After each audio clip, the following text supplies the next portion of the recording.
everyone! Welcome back! So, pasensya na kayo ngayon lang ulit ako nakagawa ng video kasi medyo na-busy at nagkasakit din.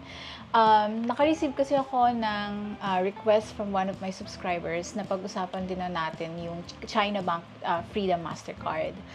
Just a disclaimer guys, wala akong China Bank Freedom Mastercard or any credit card from China Bank. So, lahat ng sasabihin ko ay base sa aking research at mismo galing sa website ng China Bank. So, without further ado, let's begin. So, ano-ano ba yung benefits or benepisyo na pwede nyong ma-enjoy kapag kayo ay nagkaroon ng Freedom Mastercard? So, unang-una dyan yung perpetual waiver of membership fees. So, ibig sabihin, perpetual, never ka magbabayad ng annual fee. So, yung annual fee nito is waived forever. Okay? So, upon activation, kapag inactivate mo na yung card at ginamit mo na, tapos naka 1 year ka na, wala kang babayaran. Hindi ka matcha-charge ng annual fee. Okay? So, ito yung pinaka-the best na tingin ko na benefits ng card nito. And yung sumunod guys is yung installment option. So, kagaya ng ibang credit card, meron din tong Freedom Mastercard. So, meron silang 0% merchant installment. So, ibig sabihin, meron silang mga partner na mga stores na pag ginamit mo yung card, pwede mong i-convert yung pinamili mo into installment with 0% interest. So, yun din yung isa sa mga magandang options pagdating sa installment. And meron din silang balance transfer. So, kung saan, halimbawa, meron kang outstanding balance from other banks, sa other credit card mo from other banks, tapos gusto mong i-transfer or ilipat sa iyong Freedom Mastercard, pwede siya. And also, yung transaction conversion, for example, may pinamili ka na accumulated receipt na gusto mo siyang ipa-convert into installment. So, pwede din siya. Okay? And syempre, worldwide accepted din ito dahil Mastercard siya, of course. And you can use the card worldwide kahit saang store, mapa-physical store man or online, pwedeng-pwede. And of course, yung rewards. So, for every 30 pesos qualified spend nyo, mag-earn na kayo ng 1 point na reward. Okay? So, yun yung mga benefits ng Freedom Mastercard.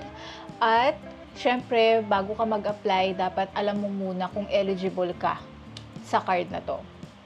So, ang pinaka nakita ko dito guys na eligibility, syempre alam naman natin yung age, diba? 21 years old to 65.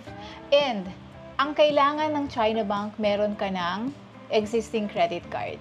At dapat principal card holder ka, hindi ka lang supplementary. And, dapat 12 months na sa'yo yung credit card mo. Siyempre, dapat active, no? Dapat 12 months, at least 12 months or 1 year mo nang ginagamit yung existing na credit card mo. So, kung hindi ka pa or kung wala ka pang credit card, hindi ako sure kung ma-approve ka kasi it's one of their requirement eh. Hihingan ka kasi nila ng details nung credit card account mo, yung existing credit card account. Although, kung ikaw naman ay depositor ni China Bank or meron ka ng savings account with them, siguro baka i-reconsider nila yung application mo or pwedeng offeran ka na lang nila ng secured credit card. Okay?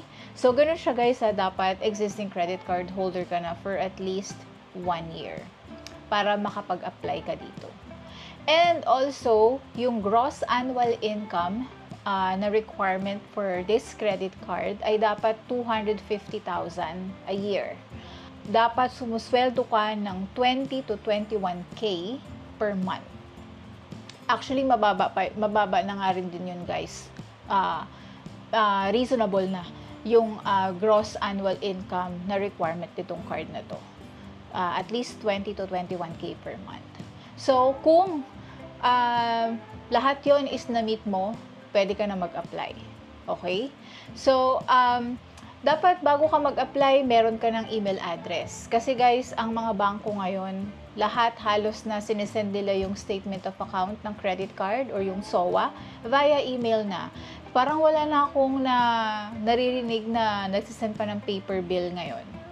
Okay? Kasi, naging paperless na few years back yung mga credit card companies. Kasi para, to protect the environment, para walang masyadong kalat. Kasi nga naman, pag every month nagsisend sila ng paper bill, tapos anong ginagawa natin dun sa mga bills na yun, 'di ba? Natatambak lang din. Kaya dapat, kung wala ka pang email address, gumawa ka muna ng email address bago ka mag-send ng application. Okay? And, of course, dapat meron kang government-issued ID, yung UMID, or basta anything na government-issued with photo and signature. Dapat may pirma mo at picture mo. And for the documentary requirements, kapag naman ikaw ay employed, so again, kailangan nila yung details ng existing credit card mo and any of the following documents. So, pwedeng mag-submit ka sa kanila ng latest BIR Form 2316 mo. Kung yan ay hindi pa sa'yo binibigay ng iyong employer for this year, pwede naman mag-submit ka na lang ng latest 3 months payslip mo. Or, pwede ka na lang din naman mag-request ng Certificate of Employment sa employer mo. I-accept na ng bangko. Kasi usually naman, nandun na yung position mo, yung tenure mo, tsaka yung magkano yung salary mo. So, ina-accept na nila yon. So, kahit alin lang dun sa tatlo na yon, yung need mong i-prepare. Okay? So, kung self-employed ka naman, so, again, yung credit card details mo, yung existing credit card details ng, yung details ng credit card account mo, and then latest BIR, Form 1701. So, ito yung para sa mga business owners, tapos yung audited financial statement mo received by BIR. So, yun yung requirements for self-employed. So, ililink ko sa description ng video nito, na to, dun, below, yung application form. So, you can fill it out, or you can print it out din. Okay?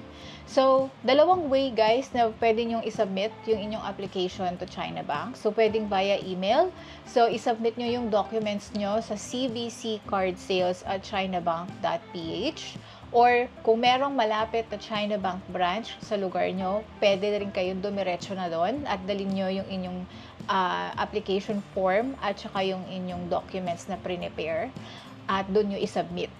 Ang processing ng application ni China Bank takes 10 to 15 banking days. So, yun yung pagre-review nila ng application nyo, whether i-approve ba nila kayo or hindi. Okay?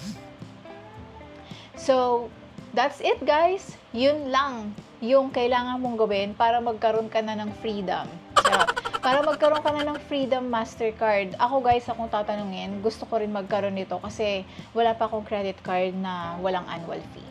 So, ito napakalaking tulong na wala kang binabayaran yearly for maintenance ng card. Okay?